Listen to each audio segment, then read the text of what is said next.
चलो, एक बड़ा प्यारा सा चैप्टर है जीएसटी में, चार्ज एंड कंपोजिशन। मस्त इजी सा चैप्टर है, बट इंपॉर्टेंस है इस चैप्टर का।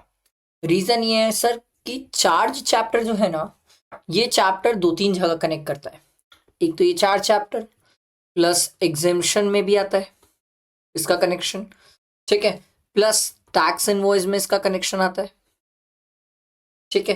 प्लस रजिस्ट्रेशन में इसका थोड़ा सा कनेक्शन रहता है। तो ये चैप्टर ऐसा है जो थोड़ा सा मतलब हर हर जगह जाके कनेक्ट करता है सर।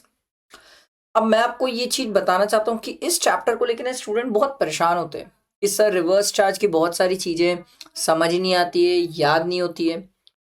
सर मैं आपको एक वादा करता हूँ, ये मेरे तरफ से 110% लिख लो स्टैम्प पेपर में, ये मेरा वादा है सर। मैं आपको चार्ज चैप्टर दो तरीके से पढ़ाऊंगा। एक एक वो होगा जिसमें इस बार जब मैं अभी रिवाइज करने बैठा हूं तो मैं आपको चार्ज चैप्टर रिवाइज कराऊंगा, सिर्फ चार्ज चैप्टर रिवाइज कराऊंगा। फिर ना मैं आप लोगों के लिए एक ट्रिकी पॉइंट्स की वीडियो लेके आऊंगा, पक्का वादा मेरा, ठीक है। और ये जो ट्रिकी पॉइंट्स की वीडियो लेके आऊंगा, इसमें मैं चार्ज, एग्जेम्पशन, रजिस्ट्रेशन, जितनी चीजें हर एक पॉइंट के साथ कनेक्ट करूंगा मैं, मेरा वादा। और वो हैंड रिटन नोट्स होंगे, बहुत प्यारे नोट्स होंगे। पर अभी मैं इस चैप्टर में आपको इस चैप्टर से रिलेटेड चीजें पढ़ाता हूं, क्योंकि अगर मैं इतना ज्यादा आगे अभी अगर कनेक्ट करने गया ना सर, तो बहुत बल्कि हो जाएगा एक स्टूडेंट के लिए फर्स्ट टाइम रिवाइज करने के लिए। फर्स्ट टाइम के लिए बहुत बल्कि हो जाएगा। जब आप एक सब्जेक्ट को एक बार रिवाइज कर चुके होते हैं तो फिर वैसी कनेक्टिविटी करिए। फर्स्ट टाइम में आप वैसे कनेक्ट करने जाते हैं तो थोड़ा सा इशू आ सकता है, क्योंकि बहुत बल्कि कंसेप्ट हो जाएंगे, एक साथ इतना सारा कंसेप्ट याद रखना। आई एम नॉट सेइंग आप याद नहीं रख सकते, आप याद रख सकते हैं, बट मेरे हिसाब से तो लेट्स स्टार्ट। टाइम वेस्ट नहीं करते, बहुत सिंपल, बहुत मस्त चैप्टर है। आपको अच्छे से समझाता हूं, बस ध्यान देना, फोकस करना। पहले तो दो वर्ड सीखते हैं सर, एक होता है एफसीएम, एक होता है आरसीएम, ठीक है। ये दो वर्ड सीखते हैं। एफसीएम मतलब होता है सर फॉरवर्ड चार्ज, ठीक है। एक होता है फॉरवर्ड चार्ज और एक होता है रिवर्स चार्ज,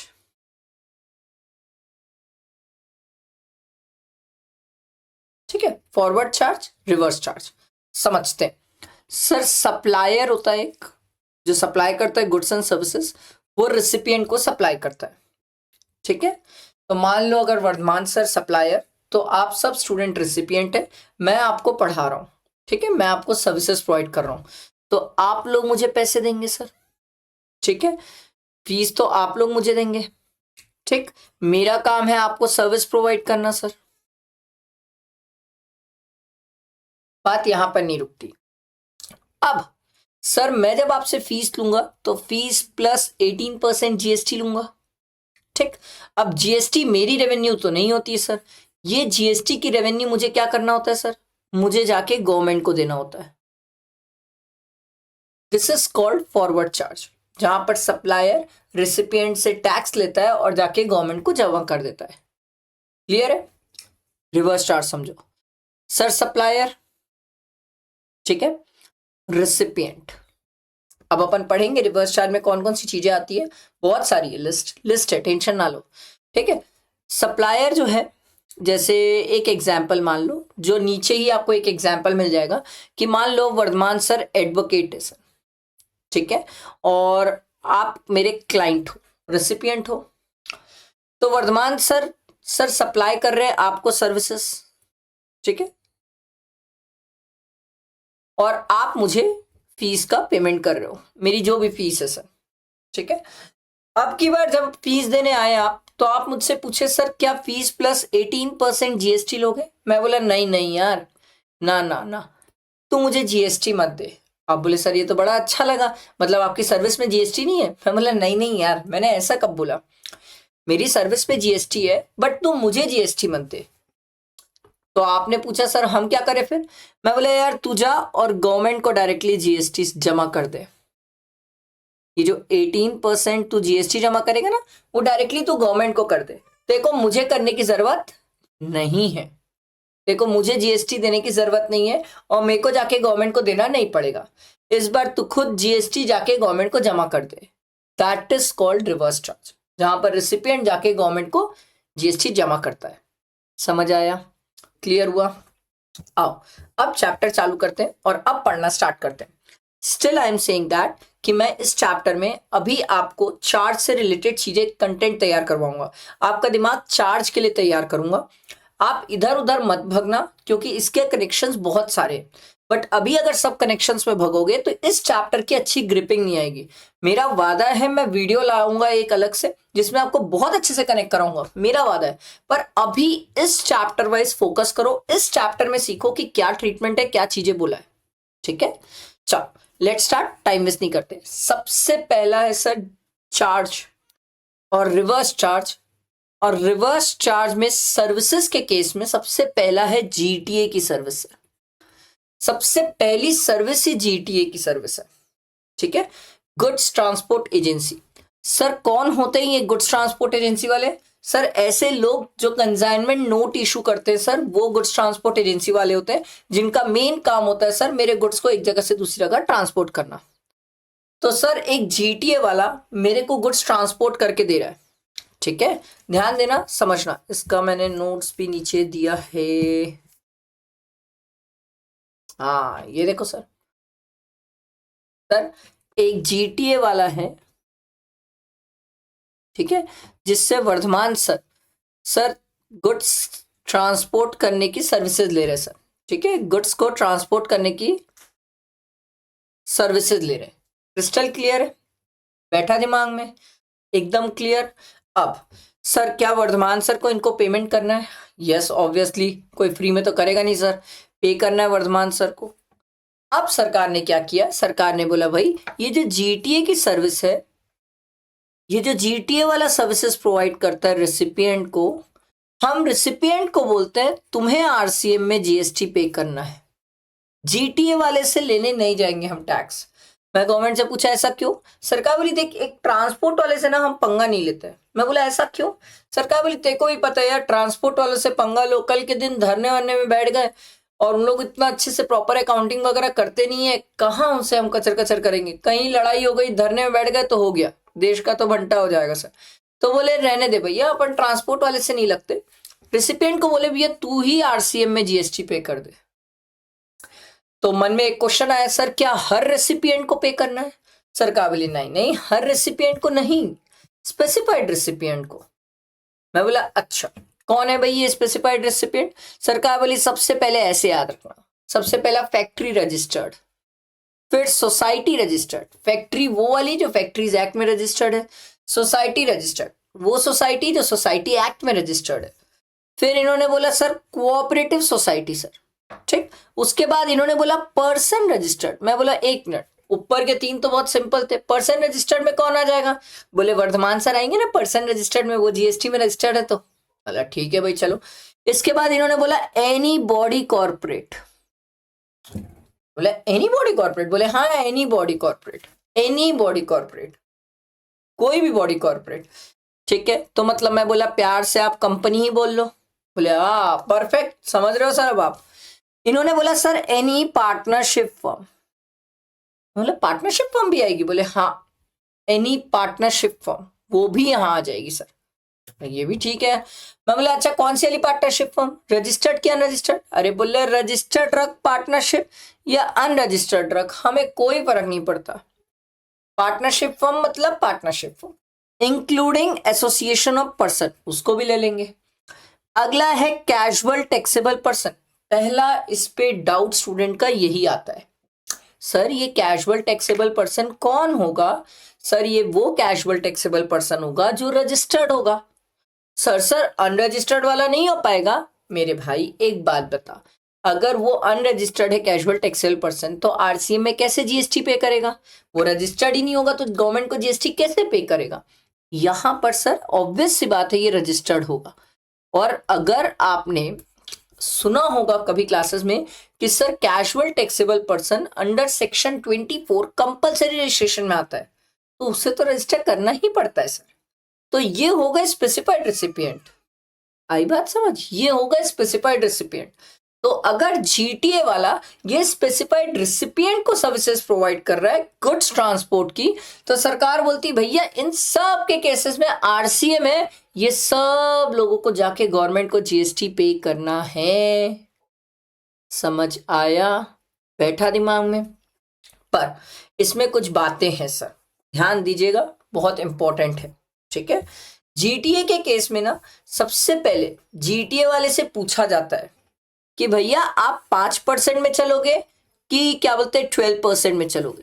सर क्यों ऐसा क्या है जीटीए वालों में? सर होता क्या है, ध्यान से सुनना, ध्यान से सुनना। सर ये 18% जो स्टूडेंट्स पहले पढ़े थे वो 18% पढ़े हैं। ठीक है, परसेंटेज से इतना कोई फर्क पड़ना नहीं है सर, पहले 18 हुआ करता था, अब इसको 12 कर दिए, तो ध्यान रखना सर।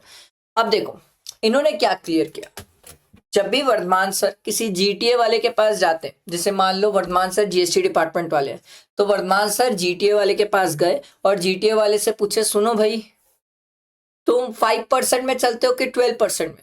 तो जीटीए वाला बोला भैया आप मेरे को बता दो 5 और 12 क्या होता है। मैं बोला बिल्कुल। बोले अगर तुम 12% के हिसाब से जीएसटी पे करने को रेडी हो, मतलब तुम फॉरवर्ड चार्ज में चलते हो, और अगर तुम फॉरवर्ड चार्ज में चलते हो तो उस केस में तुम्हें खुद को जीएसटी पे करना पड़ेगा, रिसिपिएंट जीएसटी पे करने के लिए लायबल नहीं है। मैं बोला नहीं वो स्पेसिफाइड रिसिपिएंट है। बोले उससे कोई फर्क नहीं पड़ता, तुमने अगर 12% सिलेक्ट किया तो तुम्हें ही जीएसटी पे करना है। ठीक है भाई। फिर मैं बोला 5% में क्या कहानी है भाई? अब 5% में इन्होंने बोला दो तरीके सर, तुम चाहो तो 5% में फॉरवर्ड में भी चल सकते हो, 5% में रिवर्स में भी चल सकते हो सर। बोला ये तो बड़ा जबरदस्त है सर। अब अगर मैं 5% में आरसीएम चलना चाहता हूं, आरसीएम में अगर चलना चाहता हूं तो वो स्पेसिफाइड रेसिपिएंट होना चाहिए, जो अभी अपन ऊपर लिस्ट पढ़ के आए थे ना sir, factory registered, society registered, cooperative society registered, वो स्पेसिफाइड रेसिपिएंट होना चाहिए, तभी आरसीएम एप्लीकेबल हो पाएगा, अदरवाइज आरसीएम एप्लीकेबल नहीं हो पाएगा। आ रही बात समझ? और ये चाहे तो 5% में फॉरवर्ड भी चल सकते हैं। तो जीटीए वाला बोला भैया फिर तो मैं हमेशा 5% में फॉरवर्ड ही चलूंगा, क्यों 12% में फॉरवर्ड लूं?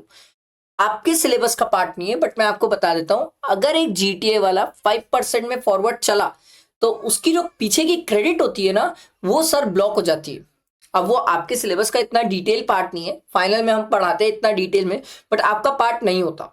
आपको एग्जाम में बताएगा कि वो 5% में आरसीएम में चल रहा है कि 5% फॉरवर्ड चल रहा है कि 12%।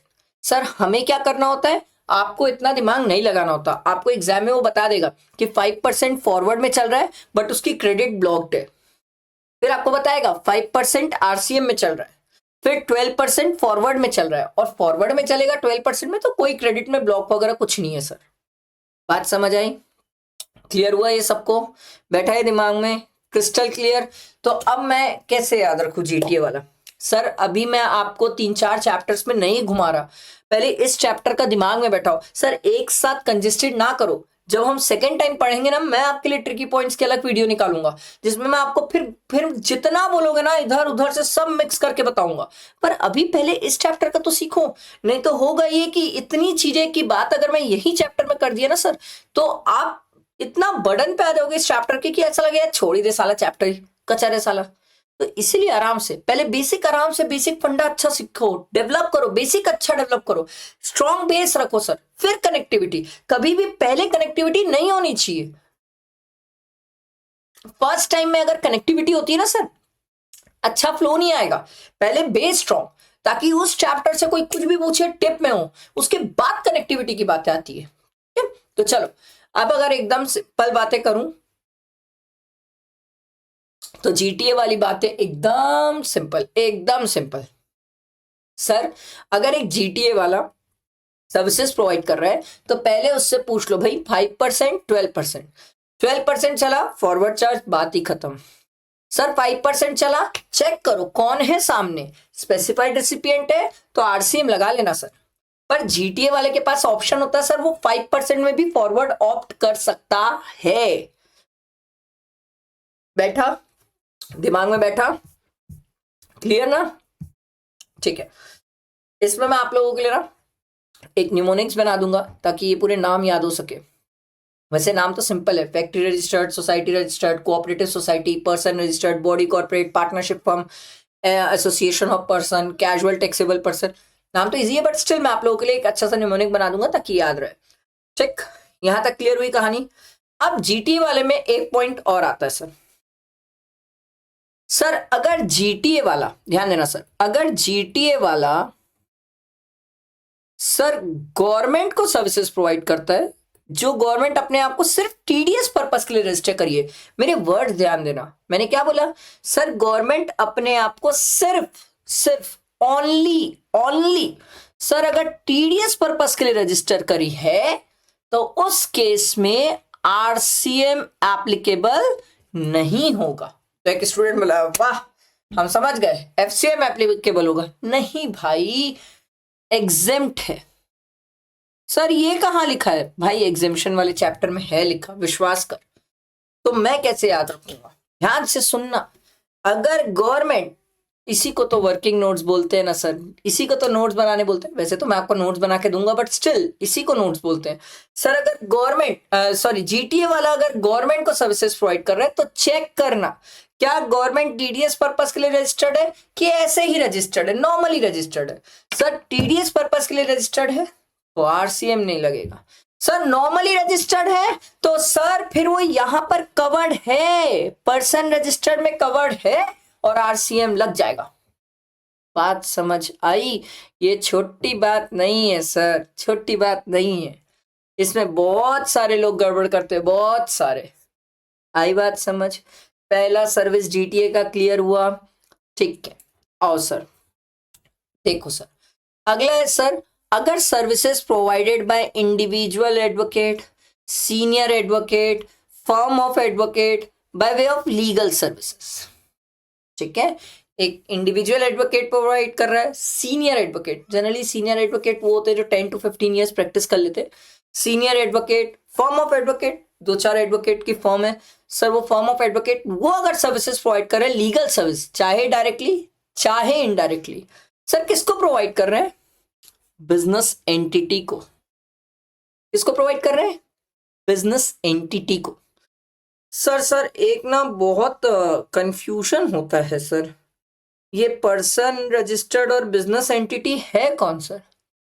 सर बिजनेस एंटिटी मतलब आपका सर रजिस्टर्ड या तो बिजनेस हो, कंपनी हो, ठीक है, वो होता है, और पर्सन रजिस्टर्ड मतलब वो पर्सन इंडिविजुअल सेंस में हो। मैं आपको ना एक बार नोट्स के डेमो दिखाता हूँ, मैंने नोट्स बनाए हैं, ऐसा नहीं है मैंने नोट्स नहीं बनाए हैं।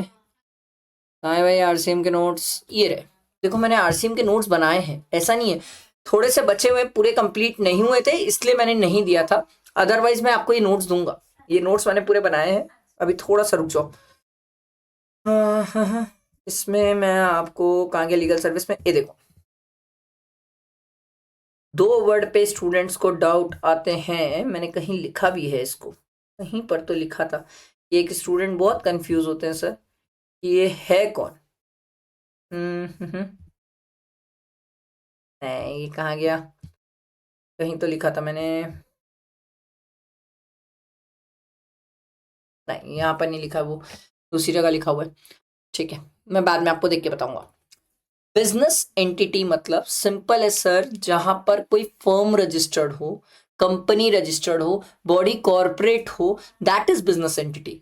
जहां पर सोल प्रोप्राइटर हो वहां पर पर्सन रजिस्टर्ड होता है। समझो समझो, मैं अगर फर्म के नाम पे रजिस्टर्ड करूं तो वो बिजनेस एंटिटी हो जाती है, और अपने नाम से रजिस्ट्रेशन लूं तो वो इंडिविजुअल पर्सन रजिस्टर्ड होता है, वो सोल प्रोप्राइटर होता है। तो सर अगर कोई एडवोकेट है जो लीगल सर्विसेज प्रोवाइड कर रहे हैं किसको, बिजनेस एंटिटी को, तो सरकार बोलती ये बिजनेस एंटिटी जो है ना वो आरसीएम में जीएसटी पे करेगी सर। ठीक है, कौन पे करेगा, बिजनेस एंटिटी। कैसे पे करेगी सर, आरसीएम में पे करेगी सर, प्रोवाइडेड बिजनेस एंटिटी का जो टर्नओवर है ना सर वो भी एक्सीड करना चाहिए सर। आप देखना चाहोगे, देखो मैं नोट्स दिखाता हूं आपको, मैंने ये सब नोट्स लिखे हैं सर, आगे भाई ये रहा, ये देखो सर, बिजनेस एंटिटी के टर्नओवर एक्सीड करना चाहिए प्रीसीडिंग फाइनेंशियल ईयर में। तो मतलब सर अगर बिजनेस एंटिटी है और उसका टर्नओवर एक्सीड नहीं किया तो सर क्या आरसीएम एप्लीकेबल होगा? नहीं सर, नहीं होगा। याद रखना सर, बिजनेस एंटिटी जिसका टर्नओवर एक्सीड करना चाहिए in the preceding financial year, preceding मतलब पहला वाला साल, तभी आरसीएम एप्लीकेबल होगा। क्लियर? बैठा दिमाग में? आगे बढ़ते हैं। अगला, services by an arbitrary tribunal to business entity.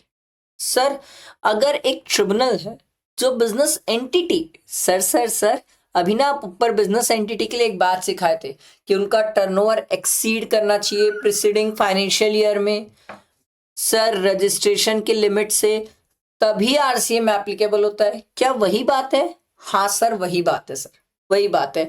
अगर ट्रिब्यूनल सर्विसेज प्रोवाइड कर रहा है किसी बिजनेस एंटिटी को, तो सर आरसीएम तभी एप्लीकेबल होगा जब बिजनेस एंटिटी का टर्नओवर थ्रेशोल्ड लिमिट से एक्सीड करेगा सर।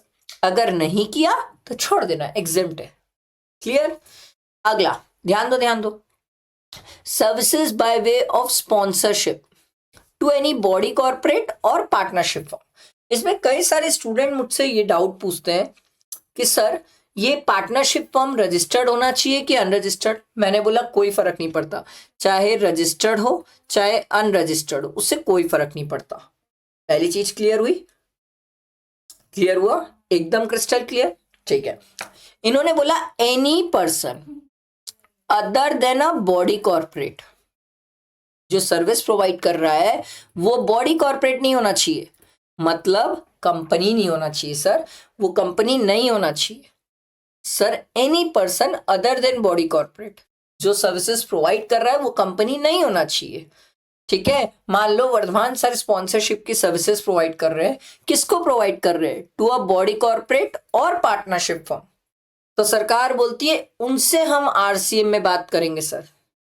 ठीक है, हम किससे बात करेंगे? बॉडी कॉर्पोरेट और पार्टनरशिप फर्म से। क्लियर हुआ? बैठा दिमाग में? स्पॉन्सरशिप को लेके एक स्टूडेंट का सबसे पहला डाउट ये आता है सर कि यही नहीं समझ आता है सप्लायर कौन है, रिसिपिएंट कौन है। देखो एकदम सिंपल फंडा रखना, जो पैसा दे रहा है, ठीक है, जो पैसा दे रहा है वो रिसिपिएंट है, जिसको पैसा मिल रहा है वो सप्लायर है। ये पॉइंट से सोचने जाओगे कभी स्पॉन्सरशिप के मतलब स्पॉन्सरशिप सर्विसेज में दिक्कत नहीं आएगी। दिक्कत तभी आती है स्टूडेंट को जब वो सोच ही नहीं पाता है कि सर सप्लायर कौन है, रिसिपिएंट कौन है। अगर सप्लायर रिसिपिएंट प्रॉपर क्लियर है तो फंसो ही नहीं स्पॉन्सरशिप सर्विस में। तो मैं कैसे याद रखूंगा स्पॉन्सरशिप सर्विस? एकदम simple sir, sponsorship services provided bye any person कोई भी प्रोवाइड करे other than body corporate. Body corporate नहीं होना चाहिए सर। सर किसको प्रोवाइड कर रहे हैं sir? To a body corporate partnership firm, तो आरसीएम। अब इसमें बहुत सारे स्टूडेंट कॉम्बिनेशंस बनाते हैं सर, मैं कॉम्बिनेशंस बनाऊंगा, अभी नहीं, थोड़ा रुक जाओ, कॉम्बिनेशंस आपके साथ बनाऊंगा। अभी आप एग्जामिनेशन चैप्टर भी नहीं पढ़े हो, कॉम्बिनेशन बनाने भी जाऊंगा तो आपको दिक्कत होगी कि सर आप कनेक्ट कैसे कर रहे हो। ठीक है, तो मैं आपको कनेक्ट कराऊंगा, थोड़ा रुक के कराऊंगा। अभी पहले इस चैप्टर के हिसाब से चीजें दिमाग में बैठाओ, आरसीएम की चीजें दिमाग में बैठाओ। पहले ना पता है चार्ज चैप्टर याद होना चाहिए, फिर एग्जामिनेशन में खेलने में मजा आता है सर। चार्ज ही याद नहीं है तो एग्जामिनेशन क्या खेलोगे? इसीलिए चार्ज चैप्टर याद करो, पहले ये एंट्रीज याद होना चाहिए। ऐसे याद होना चाहिए, any person other than body corporate, किसको प्रोवाइड किया? बॉडी कॉर्पोरेट और पार्टनरशिप फर्म, तो क्या लगेगा? आरसीएम। पहले ये याद होना चाहिए, तब तो मैं एग्जामिनेशन में जब आपसे बातें करूंगा तो आप समझ पाओगे और सोच पाओगे मेरे साथ। क्लियर? आगे बढ़ते। अगला देखो भाई, सर गवर्नमेंट कोई भी सर्विसेज प्रोवाइड करे किसी भी बिजनेस एंटिटी को, तो सरकार बोलती है आरसीएम है, क्योंकि गवर्नमेंट अपने ऊपर कोई पछड़ा पालेगी नहीं सर। पर गवर्नमेंट ने बोला भैया ये जो चार चीजें है ना, इन चार चीजों पे क्या लगेगा? एफसी। मैं बोला मतलब? गवर्नमेंट बोली भैया अगर हम रेंटिंग ऑफ इमोल प्रॉपर्टी का काम करें, ठीक है, या service by way of department of post, ministry of railway, या फिर services in relation to aircraft vessel inside और outside the present of the port और एयरपोर्ट, या फिर transportation of goods and passenger, अगर हम ये सर्विसेज प्रोवाइड करें, ठीक है, किसी भी बिजनेस एंटिटी को, तो सरकार बोली फॉरवर्ड चार्ज लगेगा। इसमें हम रिवर्स की बात ही नहीं कर रहे, इसमें हम फॉरवर्ड चार्ज की बात कर रहे हैं। क्लियर है? इसमें हम क्या बात कर रहे हैं? फॉरवर्ड चार्ज की।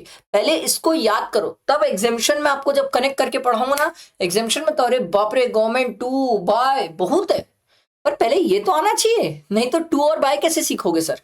ठीक है, तो पहले आप ये समझो सर, गवर्नमेंट कोई भी सर्विसेज प्रोवाइड करती है आरसीएम में होती है, क्रिस्टल क्लियर। गवर्नमेंट कोई भी सर्विसेज किसी भी बिजनेस एंटिटी को प्रोवाइड की आरसीएम में। सर अगर बिजनेस एंटिटी के अलावा कोई और होता है तो जनरली गवर्नमेंट की सर्विसेज बहुत सारी एग्जेम्प्ट होती है, अपन एग्जेम्पशन पढ़ेंगे। बट सर गवर्नमेंट अगर 4 सर्विसेज है, अगर वो 4 सर्विसेज बिजनेस एंटिटी को दे रही है तो सर उस केस में फॉरवर्ड चार्ज है, उस केस में आरसीएम नहीं आता। सर क्या क्या 4 चीजें है sir? Renting of immovable property, transportation of goods and passenger, sir वो प्रेजेंस ऑफ एयरपोर्ट वेसल वगैरह वो, ठीक है, outside the presence of port airport वगैरह, और department of post and ministry of railway, ये 4 सर्विसेज सर। क्लियर? आगे बढ़ते हैं, अगला देखो, सर्विसेज सप्लाइड बाय गवर्नमेंट, ठीक है, ध्यान दो भाई, बाय सेंट्रल गवर्नमेंट। सबसे इंपॉर्टेंट इसमें क्या है पता है?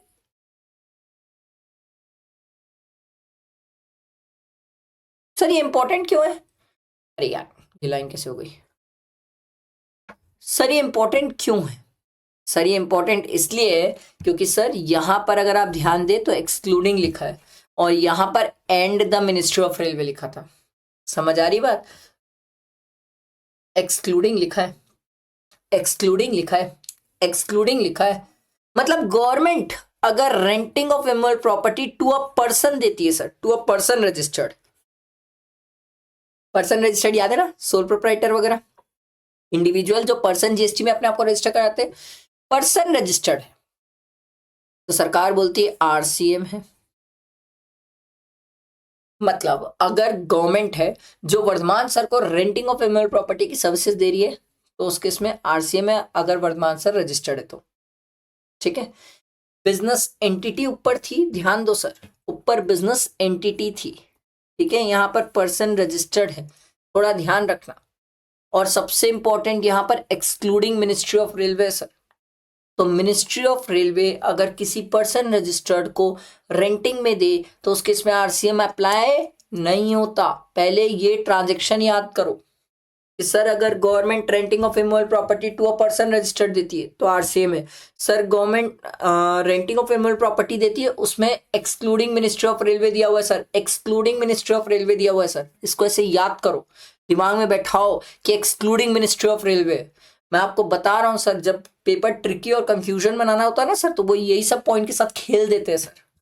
ठीक है, आगे आओ sir, services by way of renting of residential dwelling to a registered person sir. Sir renting of residential dwelling, आप अपना घर किराए पे दे रहे हो, किसको दे रहे हो? रजिस्टर्ड पर्सन को, तो आरसीएम है। यहां पर नहीं लिखा है for the use of residence, for the purpose of residence नहीं लिखा है, for the purpose of residence नहीं लिखा है, प्लीज कंफ्यूज नहीं होना।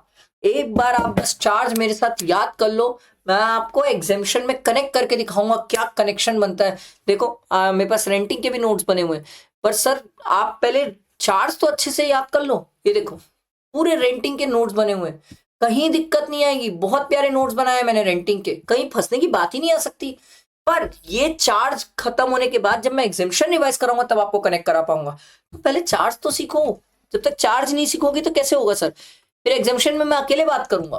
तो इसीलिए पहले ऐसे याद करो कि sir renting of residential dwelling to a registered person, sir RCM. Sir आगे फॉर द यूजर्स रेसिडेंस नहीं लिखा है, लोग कंफ्यूज होते हैं, आगे फॉर द यूजर्स रेसिडेंस नहीं लिखा है, आगे फॉर द यूजर्स रेसिडेंस नहीं लिखा है। ठीक है, अगला, services by way of renting of any immovable property other than residential dwelling, चाहो तो यहां पर लिख लो सर कमर्शियल प्रॉपर्टी सर, यहां चाहो तो लिख लो sir commercial property. Sir commercial property आपने किराए पे दिया है, किसको दिया है sir? To a registered person को दिया है sir, other than person who is paying tax under composition scheme. तो एक स्टूडेंट मुझसे पूछा सर यहां पर लिखा है अदर देन, देखो रजिस्टर्ड पर्सन तो क्लियर हो जाता है सर, यहां पर लिखा है sir other than a person who has opted to pay tax under composition scheme. तो सर अगर ये कंपोजिशन स्कीम वाले को कमर्शियल प्रॉपर्टी किराए पे दे तो उस केस में आरसीएम नहीं लगेगा ना, नहीं लगेगा। तो एक स्टूडेंट बोला एफसीएम लगेगा, मैं बोला भाई फॉरवर्ड लगेगा कि नहीं ये मैं नहीं बोल सकता। सर क्यों? भैया फॉरवर्ड के लिए जो सप्लायर है उसका भी तो रजिस्टर्ड होना जरूरी है। सप्लायर रजिस्टर्ड होगा तो वादा करता हूं मैं फॉरवर्ड की बात कर सकता हूं, बट अगर सप्लायर ही रजिस्टर्ड नहीं है तो फॉरवर्ड की बात कैसे होगी? समझ आई बात? बैठा दिमाग में? क्लियर हुआ? आगे देखो sir, services by way of services supplied bye any person by way of transfer of development rights, FSI। ठीक है, ये आप किसको ट्रांसफर कर रहे हो सर? प्रमोटर्स को ट्रांसफर कर रहे हो। तो सरकार बोलती है भैया प्रमोटर बड़ा इंसान है, इससे बात करेंगे हम, इससे बात करेंगे सर GST में, RCM में। वैसे ही long term lease of a land by any person against consideration in the form of upfront amount called as premium, सलामी, कॉस्ट प्राइस, डेवलपमेंट चार्जेस, जो भी बोल लो सर। प्रमोटर बड़ा आदमी है सर। देखो RCM का ना एक फंडा है, RCM का एक बेसिक फंडा है। फंडा ये है कि सर RCM में, ध्यान से सुनना, RCM का एक बेसिक फंडा है। फंडा ये है सर कि सर जो बड़ा है वो GST पे करेगा।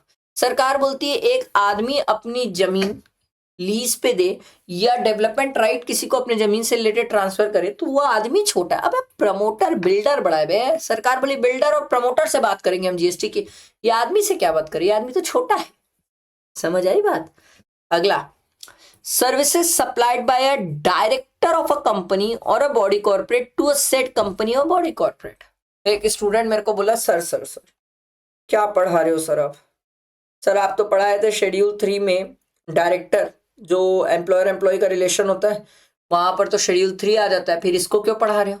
देखो इसीलिए मैंने बोला था जो मैं पीछे पढ़ा लिया हूं मैं उससे कनेक्ट करूंगा, जो मैं आगे अभी पढ़ाया नहीं उससे पहले कनेक्ट नहीं करूंगा, पर जब मैं एग्जामिशन पढ़ाऊंगा तो फिर चार्ट से कनेक्ट करूंगा। इसीलिए सुनो भैया जी, यहां पर जो डायरेक्टर अपनी कंपनी या बॉडी कॉर्पोरेट को सर्विसेज प्रोवाइड कर रहा है ना सर, वो other then in course of employment है। सर एक आध एग्जाम्पल, भैया डायरेक्टर सिटिंग फीस सर, जीता जागता उदाहरण है sir director sitting fees sir. Sir और कोई याद है अपन पढ़ के आए थे? Independent director, non executive director, nominee director. याद आई कहानी? याद आई कहानी? सर ये सब कंपनी के पास एम्प्लॉयमेंट में होते ही नहीं है सर, होते ही नहीं है। क्लियर हुआ? तो इन सब के केस में कौन आ जाएगा? RCM कंपनी पे करेगी। अगला, सर इंश्योरेंस एजेंट है सर, वो इंश्योरेंस बिजनेस को सर्विसेज प्रोवाइड कर। अबे एजेंट छोटा आदमी होता है, LIC बड़ी है बे, LIC से बात करेंगे RCM में GST की। बात समझ आई? सर रिकवरी एजेंट, सर अबे रिकवरी एजेंट बैंक्स का, ध्यान रखना यहां पर एग्जाम में ना वो कार वाला रिकवरी एजेंट देते हैं यार, और स्टूडेंट से चेक करते हैं RCM लगा रहे कि नहीं। भाई यार रिकवरी एजेंट किसका है? बैंक्स का हो, फाइनेंशियल इंस्टीट्यूशंस का हो, NBFCs का हो। कार वाला कभी पढ़ाया ही नहीं मैंने आपको। तो उस केस में किससे बात करेंगे सर? बैंक्स लोगों से बात। ये एजेंट तो छोटा आदमी है, इनसे बात करेंगे सर। बात समझ आई? आगे देखो sir, sir music composer, photographer, artist. ठीक है, तो म्यूजिक कंपोजर, फोटोग्राफर, आर्टिस्ट, मैंने आपको वैसे ही बताया था सर अरिजीत सिंह छोटा है। ठीक है, T सीरीज बहुत बड़ी है सर, T सीरीज को मजाक समझे हो? बहुत बड़ी है सर, T सीरीज बहुत बड़ी है। तो सरकार बोली अरिजीत सिंह से नहीं बात करेंगे भैया, हम बात करेंगे किससे? T सीरीज से। भैया तुम दो RCM में। समझ आई बात? बैठा दिमाग में? Relating to original dramatic music और आर्टिस्टिक वर्क। ओरिजिनल वर्ड याद रखना सर, ओरिजिनल है तभी RCM है। सर प्लीज मेरी बातों को अंडरलाइन करके टिक करके लिखते जाओ भाई, एग्जामिशन पढ़ाऊंगा तो कनेक्ट करूंगा। अगला, सर ऑथर पब्लिशर, सर कौन बड़ा? Sir publisher. ऑथर तो छोटा पर्सन होता है सर, पब्लिशर बड़ा होता है सर। सोचो उसके पास कितने वेराइटीज की बुक्स आती है पब्लिश करने के लिए, पब्लिशर बहुत बड़े होते हैं। तो सरकार बोली ऑथर छोटा आदमी, पब्लिशर बड़ा आदमी। हम पब्लिशर से बात करेंगे GST की सर। पर अगर ऑथर चाहे तो FCM में चल सकता है, उसकी चॉइस है। पर अगर वो FCM में चलना चाहता है तो उसको फिर GST डिपार्टमेंट को लिख के देना होगा कि भैया मैं RCM में नहीं चलना चाहता, मैं फॉरवर्ड में चलना चाहता हूँ, मेरे पास पीछे बहुत क्रेडिट पड़ी है, मेरे को क्रेडिट यूज करना है सर। समझ आई कहानी। अगला सर, अगर कोई ओवरसीज कमिटीज है जो आरबीआई को सर्विसेज दे रही है, आप ओवरसीज कमिटीज से जीएसटी में बात कर भी नहीं सकते मेरे भाई, कैसे करोगे आप सोच के देखो सर। ओवरसीज कमिटीज का एग्जांपल ले ले अपन। ये यार वर्ल्ड बैंक, आईएमएफ, सर इन लोगों से आप जीएसटी की बातें करोगे? पागल हो क्या? ये इंटरनेशनल ऑर्गेनाइजेशन है। ये अगर आरबीआई सर्विसेज देती है तो आप आरबीआई से बात करो, ठीक है। अगला इंडिविजुअल डीएसएस। सर ये डीएसए कौन होते हैं? Sir direct selling agent. Sir वो तो फुल फॉर्म है। अरे नहीं नहीं मेरे भाई, ये वो लोग होते हैं जो क्या करते हैं, बैंक्स वगैरह के बिहाफ में मार्केट में जाके लोन बेचते हैं, ठीक है, लोन की सर्विसेज प्रोवाइड करते हैं और बैंक के लिए ना कस्टमर ढूंढ ढूंढ के लाते हैं सर, डीएसएस। तो सरकार बोली देख भाई, अगर इंडिविजुअल डीएसए, छोटा DSA other than body corporate ना, body corporate, partnership firm, LLP नहीं होना चाहिए। सरकार बोली इंडिविजुअल डीएसए, छोटा आदमी है, छोटा डीएसए, तो सरकार बोली आरसीएम है। मैं बोला अच्छा बॉडी कॉर्पोरेट हुआ तो? सरकार बोली फिर फॉरवर्ड चार्ज है, आरसीएम नहीं होगा। बात समझ आई? छोटे लोगों को धंधा करने दो, छोटे लोगों से हम टैक्स की बात नहीं कर रहे, बड़े बड़े लोगों से बात करेंगे। क्लियर हुआ? अगला sir, services provided by business facilitator to banking. Sir ये कौन है पहले तो ये बताओ, बिजनेस फैसिलिटेटर। सर ये वो लोग होते हैं जो बैंक्स को अपना बिजनेस ग्रो करने में हेल्प करते हैं, ताकि बिजनेस कहाँ कहाँ बैंक कैसे कैसे ग्रो कर सकता है, ये हेल्प करते हैं सर। तो सरकार बोलती है अबे बैंक्स बड़ा है भाई, ये लोग तो छोटे लोग हैं, बिजनेस फैसिलिटेटर। सरकार बोली अपन बैंक से बात करेंगे आरसीएम में। बात समझ आई? क्लियर हुआ? आओ सर। सर अगला है एजेंट ऑफ बिजनेस करस्पॉन्डेंट, ठीक है, agent of business correspondent. Sir ये कौन होते हैं? सर ये बिजनेस करस्पॉन्डेंट भी जो होते हैं ना, आपके बिजनेस को ग्रो करने के लिए ही होते हैं। ये भी बिजनेस करस्पॉन्डेंट भी बिजनेस को ग्रो करने के लिए होते हैं। तो अगर कोई बिजनेस करस्पॉन्डेंट है जो एक एजेंट को अपॉइंट करा है ताकि वो उसके बिहाफ में काम करे, तो सरकार बोलती है बिजनेस करस्पॉन्डेंट बड़े लोग हैं, हम एजेंट से जीएसटी की बात नहीं करेंगे। क्लियर? अभी एक बार आरसीएम दिमाग में बैठाओ सर, आरसीएम दिमाग में बैठाओ, फिर एग्जामिनेशन अपन जब पढ़ेंगे ना, मैं आपको कनेक्ट करके बहुत प्यारा कनेक्ट करके बताऊंगा, बट पहले आरसीएम तो दिमाग में बैठाओ। अगला services, security services. Sir sir sir security तो बहुत चाहिए आजकल लोगों को, जिस टाइप के लोग पब्लिक में कमेंट करते हैं ना सर, बहुत आए बाय सिक्योरिटी चाहिए। तो सरकार बोली भैया security services provided bye any person other than body corporate. Body corporate नहीं होना चाहिए सर, छोटा मोटा आदमी हो वो सिक्योरिटी की सर्विसेज दे रहा हो। किसको दे रहा हो सर? रजिस्टर्ड पर्सन को, तब आरसीएम लगेगा सर। अगर रजिस्टर्ड पर्सन ही नहीं है सर, आरसीएम कैसे लगेगा? फिर जीएसटी किससे लोगे सर? तो एक चौकीदार छोटा मोटा सा, अगर वो बैंक को चौकीदारी की सर्विसेज दे रहा है तो बैंक तो रजिस्टर्ड है सर, बैंक से बात करेंगे सर, ठीक है। पर इसमें इन्होंने बोला सर टीडीएस एप्लीकेबल नहीं होगा अगर गवर्नमेंट को प्रोवाइड किया जा रहा है, ठीक है, और गवर्नमेंट काय के लिए रजिस्टर्ड है? Only for the purpose of TDS, only for the purpose of TDS, याद रखना। And in case of composition supplier, composition supplier के केस में भी आरसीएम एप्लीकेबल नहीं होगा। क्लियर? अगला services by way of renting of motor vehicle to a body corporate. तो इन्होंने बोला सर ये रेंटिंग ऑफ मोटर व्हीकल का तो यहां से चार्ट से करना चाहिए इसको। देखो भैया 5 12 12 से तो हम तो आग बंद करके सीख गए सर, फॉरवर्ड चार्ट। सोच क्या रहे हो सर? सर 5% है तो सोचना पड़ता है सर कि सप्लायर कौन है भैया। अगर supplier any person other than body corporate है और रिसिपिएंट बॉडी कॉर्पोरेट है तभी आरसीएम है। अगर सप्लायर खुद ही बॉडी कॉर्पोरेट है तो फिर रिसिपिएंट कोई भी, उससे कोई फर्क नहीं पड़ता सर, फॉरवर्ड चार्ज ही लगेगा। समझ आई बात? बैठा दिमाग में? क्लियर हुआ सबको? एकदम simple. Supplier any person other than body corporate है, ठीक है, और रिसिपिएंट बॉडी कॉर्पोरेट है तो ही आरसीएम है। सर सप्लायर खुद ही बॉडी कॉर्पोरेट है तो फॉरवर्ड चार्ज है। Sir supplier any person other than body corporate है, रिसिपिएंट भी अदर देन बॉडी कॉर्पोरेट है तो फिर तो फॉरवर्ड चार्ज ही है सर, क्योंकि अगर रिसिपिएंट भी बॉडी कॉर्पोरेट नहीं है, सरकार बोलती फिर तो दोनों छोटे आदमी, तो फिर फॉरवर्ड ही चल लो। फिर तो फॉरवर्ड ही चल लो सर। क्लियर? आओ, इसके बाद यहां पर देखो sir, lending of securities sir. तो सर ये बड़ा सिंपल है सर, एक लेंडर है, वो अपनी सिक्योरिटीज लेंड करता है बोरोवर को, तो सरकार बोलती है बोरोवर से बात करेंगे हम आरसीएम में सर। अच्छा, सिक्योरिटीज गुड्स की डेफिनेशन से बाहर है, जीएसटी नहीं होता सर, उस पे नहीं होता है सर, पर ये जो सर्विसेज दी जा रही है लैंडिंग और बोरोइंग की, उस सर्विसेज पे जीएसटी है। नहीं तो कई एक आध स्टूडेंट मेरे को मैसेज भी किए थे, सर सिक्योरिटीज तो गुड्स की डेफिनेशन से बाहर है सर, यहाँ कैसे पढ़ रहे? मेरे भाई, सिक्योरिटीज के लिए नहीं पढ़ रहे हैं हम, जो लैंडिंग और बोरोइंग ऑफ सिक्योरिटीज हो रहा है उस सर्विसेज पे बात कर रहे हैं हम। क्लियर हुआ? बैठा है दिमाग में? ये आपकी आरसीएम की लिस्ट थी। आप लोगों से एक हाथ जोड़ के रिक्वेस्ट, प्लीज आरसीएम की लिस्ट अच्छे से पढ़ो, पहले आरसीएम दिमाग में बैठो। मैं आपको एग्जामिनेशन इतना फ्रूटफुली कराऊंगा, मजा आ जाएगा, इतनी जबरदस्त तरीके से कनेक्ट करके करवाऊंगा, पर पहले आरसीएम आना चाहिए। आरसीएम याद नहीं है तो फिर मतलब ही नहीं होता सर। ठीक है? अच्छा, अब कुछ कुछ सर्कुलर्स थे सर, छोटे छोटे से सर्कुलर सर। पहला तो सिंपल इन्होंने बोला सर, ट्रांसपोर्टेशन ऑफ पैसेंजर अलग चीज होती है और रेंटिंग ऑफ व्हीकल अलग चीज होती है। है क्या बोलना चाह रहे हो?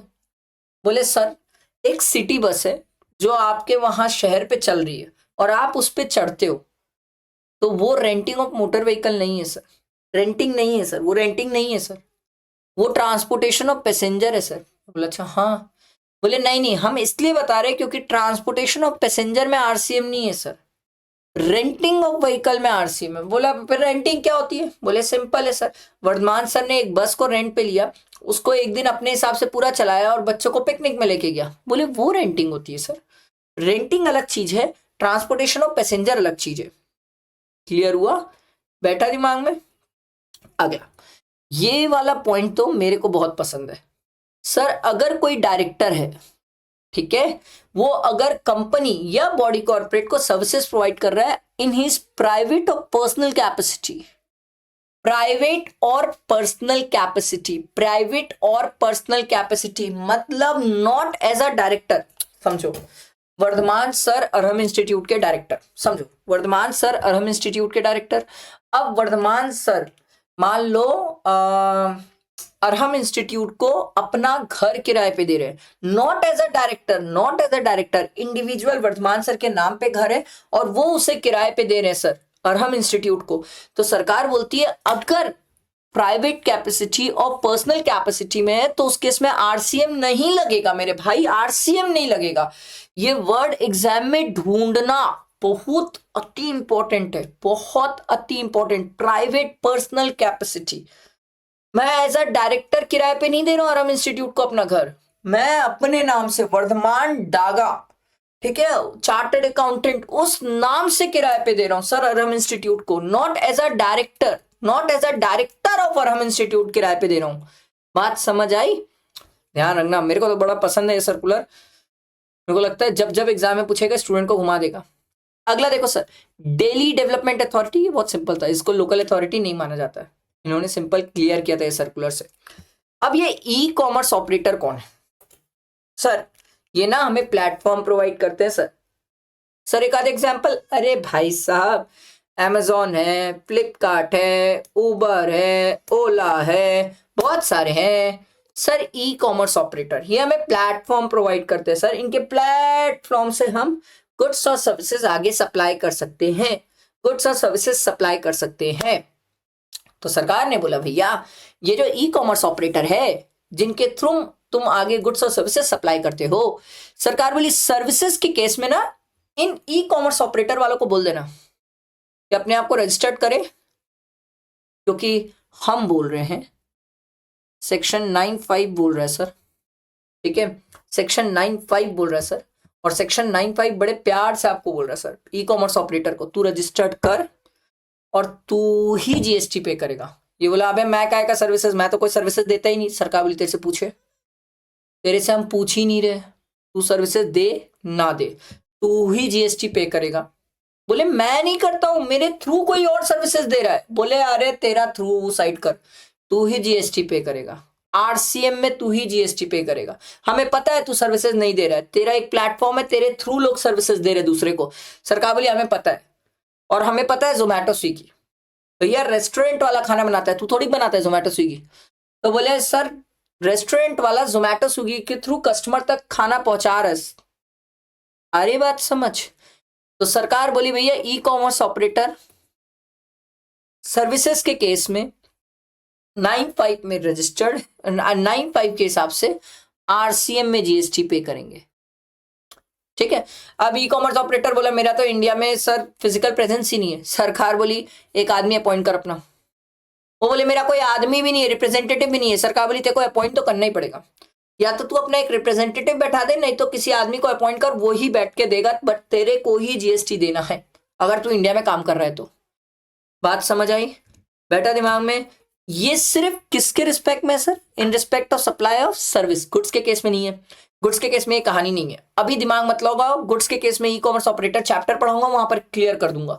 पर अभी सर्विसेज सीखो, और ई कॉमर्स ऑपरेटर जब चैप्टर पढ़ाऊंगा तो इसको कनेक्ट करके चार्ट बना के भी बताऊंगा अभी नहीं। अभी आप इधर ध्यान दो सर। चार तो नहीं बोल सकता यार मैं, चार तो अब बोलना ही नहीं चाहिए, क्योंकि सर चार रही नहीं है, अब ये अमेंड हो गई है, नई वाली आई है सर। ठीक है। तो सर नोटिफाइड सर्विसेज है सर, जो आप ई कॉमर्स ऑपरेटर के थ्रू प्रोवाइड करते हो सर। तो सरकार बोलती है सुनो, हम ना ई कॉमर्स ऑपरेटर से जीएसटी पे कराएंगे, सप्लायर को कुछ नहीं बोलेंगे, सप्लायर अपना जिंदगी जिए। हम किससे बात करेंगे? ई कॉमर्स ऑपरेटर से बात करेंगे। मैं बोला बताओ कौन कौन सी ऐसी सर्विसेज है सर, और याद रखना ये इंट्रास्टेट सप्लाई है। ठीक है, ध्यान रखना।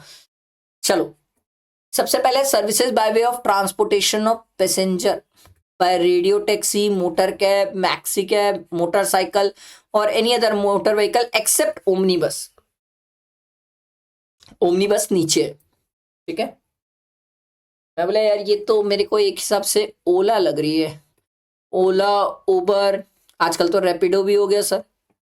सरकार बोली डैम स्मार्ट, आप समझदार हैं, आप समझदार हैं।